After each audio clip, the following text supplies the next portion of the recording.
Daniel is still a very quick player. There's no doubt about it. But there are a lot of injuries since in the last few years. That's how it is, and a few muscle issues. So that's. I have no idea actually how this exactly change mind of a player. But when you never had an injury, maybe it's the best. It's the best thing, and you don't never think about it. So.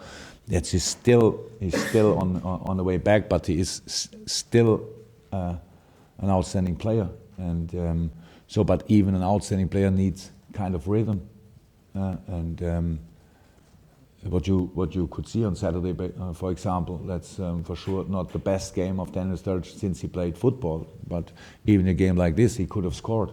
So that's another part of the truth, and so. I don't compare him with the young, if you want, the younger, because he's still young, the younger Daniel Sturridge. So he's a really good player, and with all you need when he's fit. Can he play tomorrow night? Is the gap between the games long enough for him, or do you mind it for the weekend?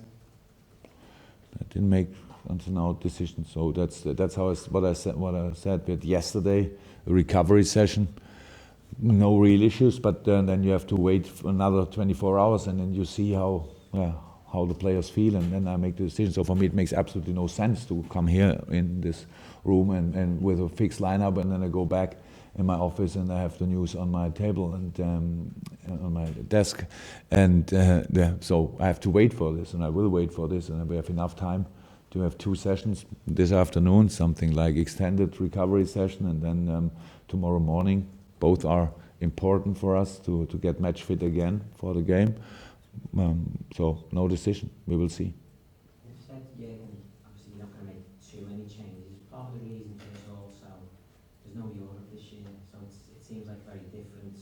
The previous years, there was a chance for younger players, but it feels like this competition. I know it's always important, but perhaps even more so with no European football. It's the third, if you want, official match in the season. Should I think now about what happened the rest of the year? I'm not sure. So it's we have. It's not about who can play when. It's the moment when we have to. We want to be. We need to be successful, and we need to get the feeling that the things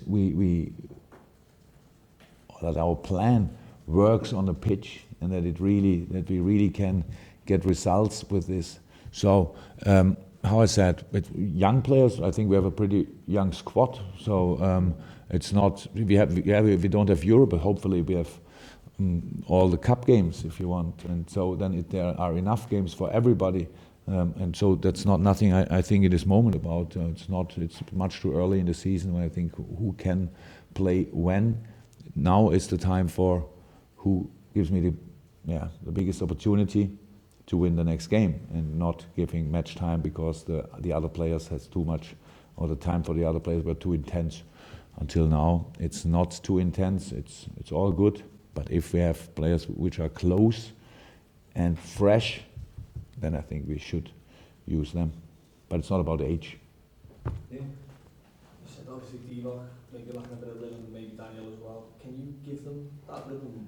No, but not in one game, of course. But even when you have no rhythm, you have to perform. That's how it is. But we spoke about making big steps in development and things. That's the question. And you can make the big steps when your base is good, and then you got something like rhythm. But how we spoke about then, it's not about in football. I cannot give this player 10 games and then the other player not a lack of rhythm. They have no rhythm. So that's not how it works. So we need the training time, we need the games, we need all that stuff together to make the next step, if you want, in development. But that's how it is at the end. They are all good enough to perform in the moment, but it was about development. And then for this, it would make sense if you compare last year and this year, then it's about rhythm. They played together? They played I'm sure in Southampton together. That was not too bad. It was the same competition. I love this game actually. So yes, obviously I can play together. Yeah, pick up on the point that Chris was making. The fact that you don't have Europe this year, does this competition take the importance that you would place on Europe? Because it's an opportunity. Did you have the feeling last year when we played Capital One Cup that we don't have ambition? That's okay. How can we have more than 100%? How can we be more than 100% ambitious? So of course, this is not. We cannot replace European football. We want to be as successful as possible. And when we say we want to go for everything, want to fight for everything, then of course Capital One Cup is involved.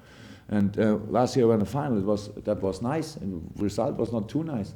But for all Liverpool supporters, it was a nice game until the final whistle, if you want, after a penalty shoot. So that's the truth. And so we are professionals, and it's the next opportunity for us to get a result, even when it's not in for the table, but it's then for this.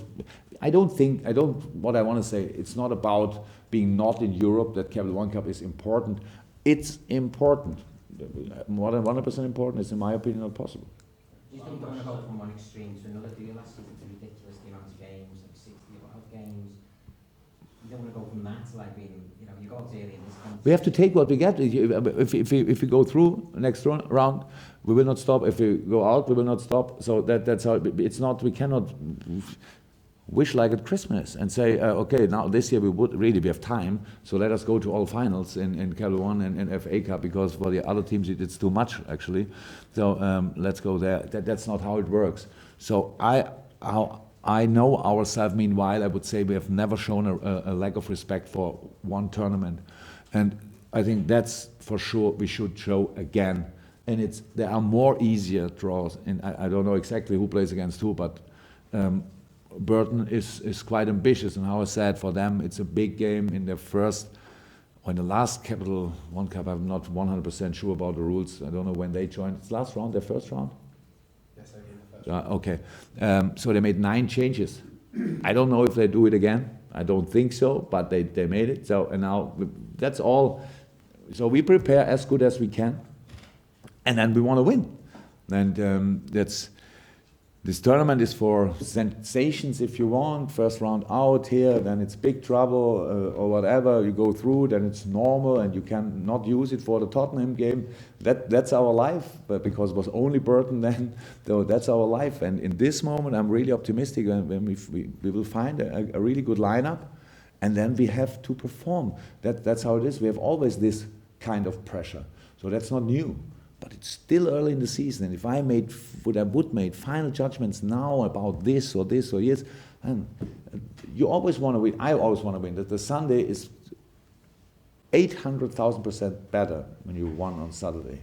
So there's no bigger difference. There's no bigger difference. So now we came through this Sunday somehow, and now it's Monday again, and we can play on Tuesday. So all good.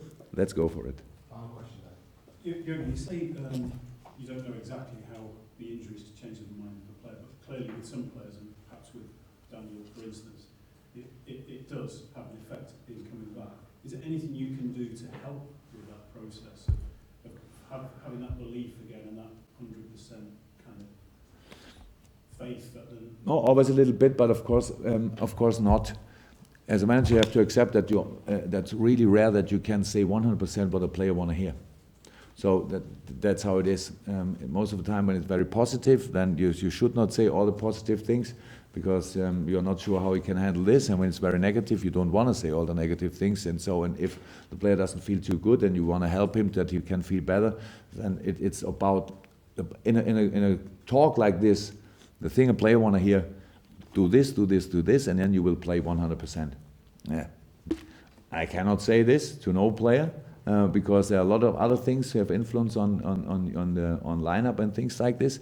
But of course, what I can promise and what always happened, who stays in the race, who is concentrated, who works really hard, will get the benefit of it. That's how it is. But of course, the time until you get a benefit of it, it's sometimes a little bit harder and sometimes not so hard. But that's for all of us the same. So yeah, it's not too cool, but there are bigger problems in life than having a period in a football career where you don't play. When you watch back on a career, and the only time you remember it was the time when you didn't play, that was a really poor career, and I'm pretty sure these guys all will have another career. So at the end all will be good, but now for one or the other it might be a little bit harder. But it's not too hard for sure. Thank you very much. Thank you.